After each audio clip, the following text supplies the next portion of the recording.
Ce que je dis, c'est que la situation politique du pays est totalement bloquée. Il y a trois blocs. Le bloc patriote a eu le plus de voix.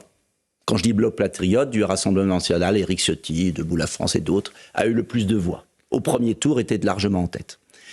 Le bloc du Front populaire, au second tour, par une alliance électorale, contre nature ou pas d'ailleurs, puisque n'oublions jamais que Mme Borne, M. Darmanin, M. Wauquiez, M. Marlex ont été élus par les électeurs LFI. Donc, il y a un moment, et à l'inverse, des députés LFI, les désistements, les députés LFI ont été élus par des électeurs macronistes. C'est quand même ça qui s'est passé au second tour. Et il faut avoir la franchise de le dire aux Français. C'est vous qui avez choisi le Front populaire en tête au deuxième tour pour barrer la route aux patriotes. Et puis, il y a eu deux perdants, qui étaient les macronistes et les LR, qui a encore perdu des voix, qui est le dernier parti. Et face à ça, qu'est-ce qu'a fait Emmanuel Macron ? Il faut revenir à la démocratie. Il a semé le chaos et il a choisi, comme Premier ministre, au-delà de ses qualités personnelles, et je respecte Michel Barnier. Vous avez travaillé avec lui ? J'ai travaillé avec lui, c'est quelqu'un que je respecte, qui est bienveillant et sincère, ce qui est tellement rare dans ce milieu.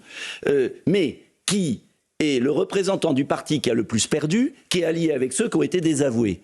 Et je pense que Emmanuel Macron a failli à son devoir de président de la République, parce que quand on sème le chaos, et qu'après on n'en tire pas des conséquences pour soi, parce qu'il aurait pu démissionner, en disant j'ai été désavoué, comme le général de Gaulle l'avait fait, sur un référendum.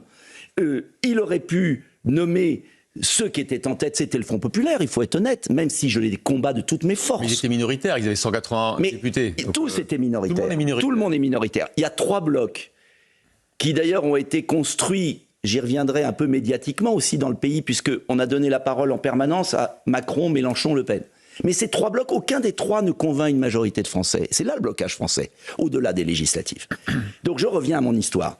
Il y a trois blocs. Il a choisi le bloc le plus minoritaire, et en plus on s'aperçoit maintenant que ce bloc minoritaire des minoritaires est très divisé, puisque entre les députés macronistes et Bruno Retailleau, il y a un désaccord fondamental sur la sécurité, on y reviendra. Donc je considère qu'aujourd'hui, le pays est totalement bloqué, qu'il n'y a rien à attendre de ce gouvernement Barnier. Pas parce que M. Barnier serait méchant, mais parce qu'il n'a aucune marge de manœuvre, donc, aucune majorité. Le gouvernement Barnier va être bientôt remplacé, selon vous ? Moi, je serais personnellement favorable à une censure immédiate, parce que je pense qu'il ne faut pas mentir aux Français. Même avec les propositions de Bruno Retailleau, qui ressemblent beaucoup aux vôtres. Mais Bruno Retailleau fait des propositions, il a été désavoué immédiatement dans le discours d'investiture de Michel Barnier. Désavoué. Pas surtout. Mais surtout,